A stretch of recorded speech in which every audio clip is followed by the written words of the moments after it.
मैं एक बात हमेशा कहती हूँ कि जब पेरेंट्स अपने बच्चों को लेकर आते हैं कि बेटा सीखो, तो मैं पेरेंट्स को कहती हूँ आप वहां सीखो।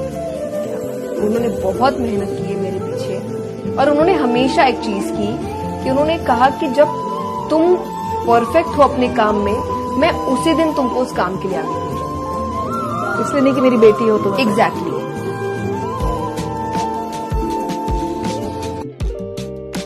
एक मेरे पेरेंट्स की खासियत है, उन्होंने कभी जबरदस्ती नहीं की कि नहीं ये नहीं कर सकती, ये तुम्हारा डिसीजन रॉन्ग है।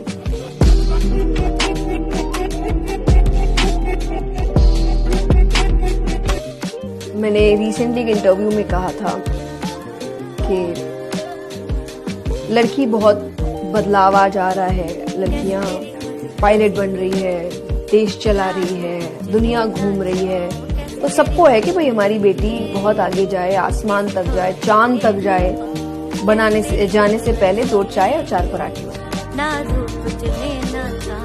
मैं तो आज भी कहती हूँ जब कोई कह दे कि अरे मर्द ऐसे होते, मैंने बोला ये मत बोल, सब ऐसा नहीं। हाँ जी, तो ये बात गलत है क्योंकि मर्द बहुत अच्छे होते हैं। मेरे जीवन में बेहतरीन मर्द है जिनके वजह से आज मैं यहाँ हूँ। और सिर्फ पिता नहीं, चलो पिता का तो एक रीजन है, पिता है, मेरे दोस्त हैं, मेरे भाई हैं, काम में भी कई है जिन्होंने कथा पहली बार, उनका मेरे से क्या रिश्ता, वो सब मर्द थे।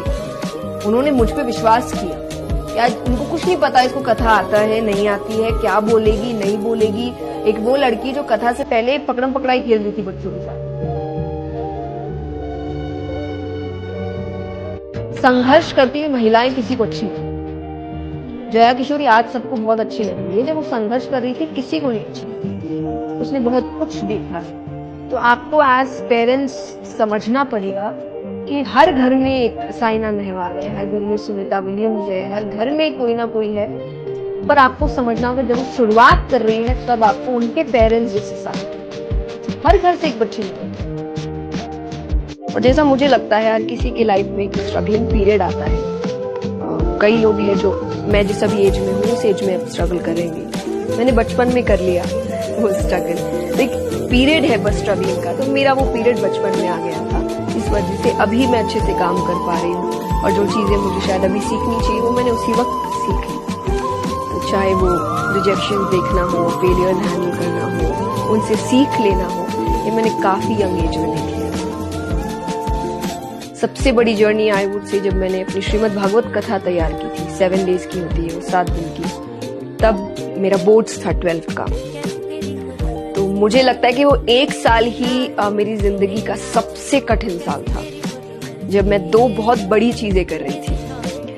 तो ठीक है वो जर्नी निकल गई, लेकिन उस चीज ने मुझे बहुत कुछ सिखाया। पहला चीज बैलेंस करना सिखाया कि 2 इम्पोर्टेंट चीजों को आप कैसे बैलेंस करते हैं, लेकिन प्रायोरिटी भी क्या है वो भी आपको समझा देती है कि आपकी प्रायोरिटी क्या है, उसको कैसे आपको आगे रखना है, लेकिन बाकी चीजों को नजरअंदाज नहीं करना है। ये सारी